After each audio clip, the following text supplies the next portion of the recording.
Assalamualaikum warahmatullahi wabarakatuh. Perkenalkan, nama saya Yesi Oktanti dengan NIM 2323210135. Program Studi Pendidikan Agama Islam Universitas Negeri Fatmawati Soekarno Bengkulu. Baik, di sini saya akan membuat tugas UAS Al-Quran Hadis dengan dosen pengampu Ibu. Baiklah, soal pertama, apa yang Anda ketahui tentang sejarah dan perkembangan hadis? Jelaskan dan berikan contoh. Jawaban, perkembangan hadis pada masa Nabi Muhammad SAW dan sahabat mengalami 3 perkembangan utama. Yang pertama, hadis disampaikan secara lisan langsung oleh Nabi Muhammad kepada sahabat. Yang kedua, sahabat menerima hadis dari sumber utama atau sumber kedua dan menghafalnya. Yang ketiga, sebagian sahabat menulis hadis meski belum secara resmi karena ada larangan dari Nabi, kecuali untuk beberapa orang tertentu. Pada masa Rasulullah, hadis disampaikan secara lisan langsung oleh Nabi Muhammad ke para sahabat. Para sahabat menerima hadis dari sumber utama dan sumber kedua dan menghafalnya. Pada masa Khulafaur Rasyidin, para khalifah melakukan upaya serius untuk mengumpulkan hadis-hadis yang beredar dan memastikan keabsahan dan keautentikan hadis tersebut. Perkembangan hadis juga dapat dilihat dari 7 periode perkembangan sebagai berikut. Yang pertama, periodenya yaitu Asar al-Wah al-Tadwin, masa turunnya wahyu di pembentukan hukum serta dasar-dasarnya. Yang kedua yaitu Tabut wal Iqbal min riwayah, yaitu periode membatasi hadis menyedikit riwayat. Periode ketiga yaitu zaman Intishar al-Riwayah ila al-Amsar, periode penyebaran riwayat ke kota-kota. Periode keempat yaitu masa tabi'in, generasi yang mengikuti sahabat.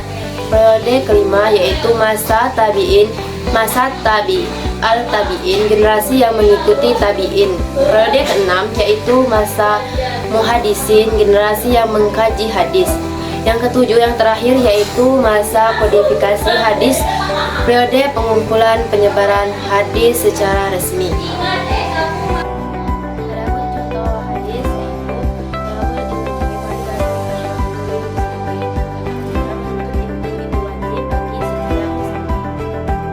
Soal kedua yaitu, apa yang Anda ketahui tentang teori studi sanad hadis? Jelaskan dan berikan contoh. Jawaban, teori studi sanad hadis adalah bagian dari ilmu hadis yang mempelajari struktur dan kualitas hadis. Sanad adalah urutan orang-orang yang meriwayatkan hadis dari tingkatan sahabat hingga umat muslim pada saat ini. Matan adalah isi pesan hadis itu sendiri. Yang kedua, unsur ini tidak dapat dipisahkan dan harus diperiksa agar diketahui kualitasnya. Berikut adalah contoh-contoh sanad hadis. Hadis marfu, hadis yang sanadnya berujung langsung kepada Nabi Muhammad. Hadis mauquf, hadis yang sanadnya terhenti hanya kepada sahabat Rasulullah. Hadis maqtuf, hadis yang sanadnya berujung kepada tabi'in, generasi setelah sahabat. Hadis sahih, hadis yang sanadnya bersambung, diriwayatkan oleh perawi yang berkualitas dan tidak dapat syad, kejanggalan dan ilat, cacat. Hadis dhaif, hadis yang sanadnya cacat atau lemah, contohnya hadis yang tidak memiliki sanad atau memiliki sanad yang bersambung. Kemudian dalam memahami sanad hadis, penting untuk memahami definisi, fungsi sanad serta memahami kategori hadis berdasarkan kualitas sanad dan matan. Adapun contoh hadis yang artinya dari Abu Hurairah radhiyallahu anhu, dia berkata, Rasulullah Shallallahu alaihi wasallam bersabda, barang siapa yang beriman kepada Allah Subhanahu wa taala dan hari akhir, maka hendaknya dia berbicara yang baik, atau kalau tidak bisa hendaklah dia diam. Jika diurutkan dari namanya Abu Hurairah sampai Nabi Muhammad SAW adalah sanad dari hadis tersebut. pada soal selanjutnya, yaitu nomor 4. Apa yang Anda ketahui tentang teori matan hadis? Jelaskan dan berikan contoh. Jawabannya, teori matan hadis mempelajari isi dan kualitas hadis.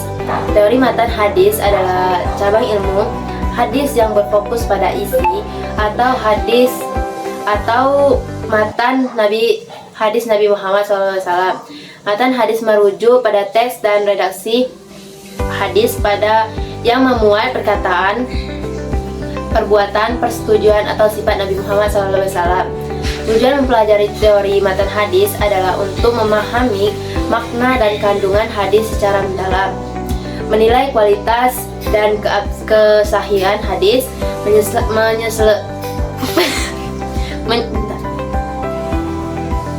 menyelesaikan pertentangan antara hadis jika ada, menyusun pemahaman Islam yang komprehensif. Berdasarkan hadis yang sahih, beberapa teori penting dalam matan hadis. Yang pertama, kritik matan, melihat kesesuaian matan dengan Al-Quran. Matan hadis tidak boleh bertentangan dengan ayat Al-Quran yang makbul, jelas, dan pasti.